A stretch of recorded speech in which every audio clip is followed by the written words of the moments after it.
নমস্কার, তোমাদের সবাইকে স্বাগত জানিয়ে আজকের ক্লাসটি শুরু করছি। আজকে তোমাদেরকে দেখাবো অষ্টম শ্রেণীর সেকেন্ড সামেটিক এক্সাম 2024 সালে রায়মার্টিন প্রশ্ন বিচিত্র থেকে বাংলা বিষয়ের মডেল কোশ্চেন নাম্বার যে 10 নম্বর সেটটি আছে, আজকে তারই সমাধান করে দেবো। চলো আর দেরি না করে এবার আমরা দেখে নিই। প্রথমেই দেখো বলেছে সঠিক উত্তরটি বেছে নিয়ে লেখো। একের দাগে আছে কোন পত্রিকার সঙ্গে অচিন্ত্য কুমার সেনগুপ্ত ঘনিষ্ঠভাবে জড়িত ছিল? উত্তর হবে কল্লোল। পরের প্রশ্ন অথবা দিয়েছে মানুষের এই ফাঁক পাতা ভুবনে কবি মানুষের পাশে কিসের মতো এসে দাঁড়াতে বলেছেন? উত্তর হবে পাখির মতো। 2 দাগে আছে নিজেই তো দুপুরবেলা ড্যাশ করে বললে সব সময় সত্যি কথা বলবি, কারো কাছে কিছু লুকোবি না, শূন্যস্থান পূরণ করো। এটা হবে 100 বার।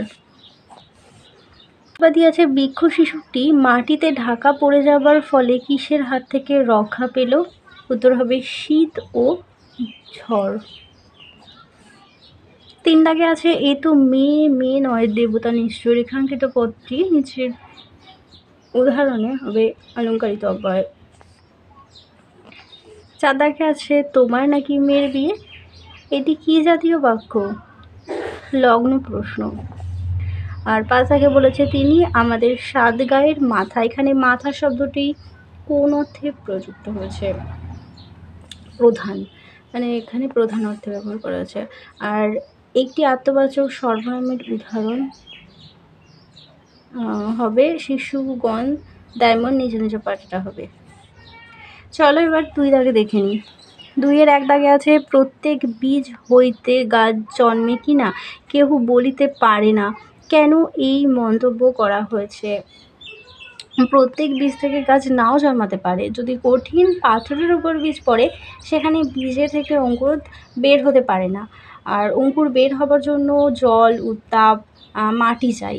এই প্রসঙ্গে লেখক কথাটা বলেছিলেন। আর 2-এর 2 দাগে আছে সব পথে ঘুরেছি বৃথায় রে, কে কোথায় বৃথা ঘুরে চলেছে? এটি হবে হাওড়া, জল, পাহাড়, বন্দর, নগর,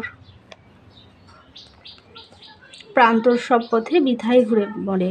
3 দাগে আছে গড়াই নদীর তীরে কবিতায় একখানি সুখের কাহিনী নানান আখরে কিভাবে অঙ্কিত আছে? লঙ্কার রং, মুসুরের রং, জিরাধনের রঙের পাশে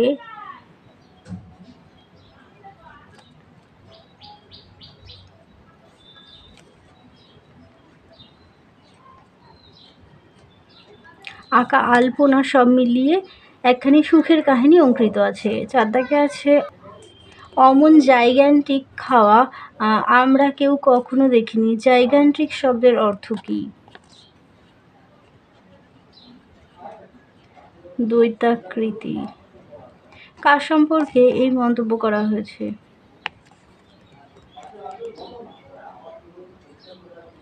একজন চায়ের সম্পর্কে।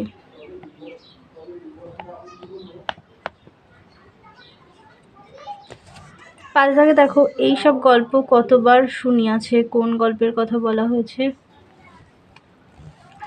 এটি তোমাদের পথের পাঁচালী থেকে দিয়েছে। উত্তরটি লিখবে বিশালাক্ষী দেবী ভবিষ্যৎবাণী করেছিলেন গ্রামের ওলা ওঠা রোগের মোড়ক লাগবে, এরই বেশ কিছুদিন বাদে সত্যই মোড়ক লেগেছিল।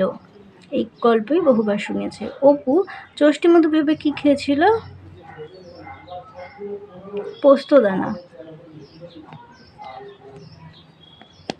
চলো এবার আমরা পরের প্রশ্নগুলো দেখে নিই। 3 দাগে বলেছে দেখো তিনের অথবার প্রশ্নটা দেখাচ্ছি, এখানে যে কোনো একটি করতে হবে। রমেশ বিস্ময়ে হতবুদ্ধি হইয়া গেল, রমেশের বিস্ময়ের কারণ কি ছিল?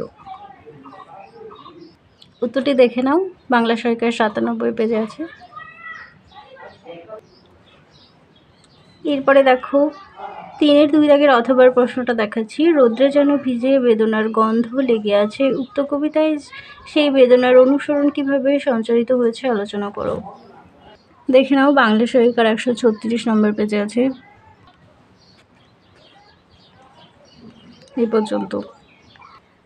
এরপরে দেখে নাও 3 দাগের অথবার প্রশ্ন। অপু অমলাদের বাড়ি গেলে অমলাদের আলমারিতে কি কি খেলার উপকরণ দেখে অভিভূত হয়েছিল?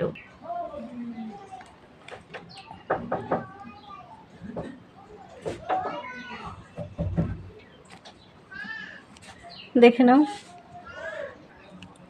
এরপরে দেখো তোমাদের পত্র রচনা রয়েছে, যেটা তোমাদেরকে পরে আমি দিয়ে দেবো।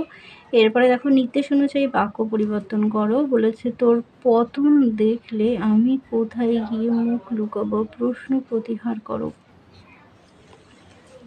তোর পতন দেখলে আমার মুখ লুকোনোর কোনো জায়গা থাকবে না।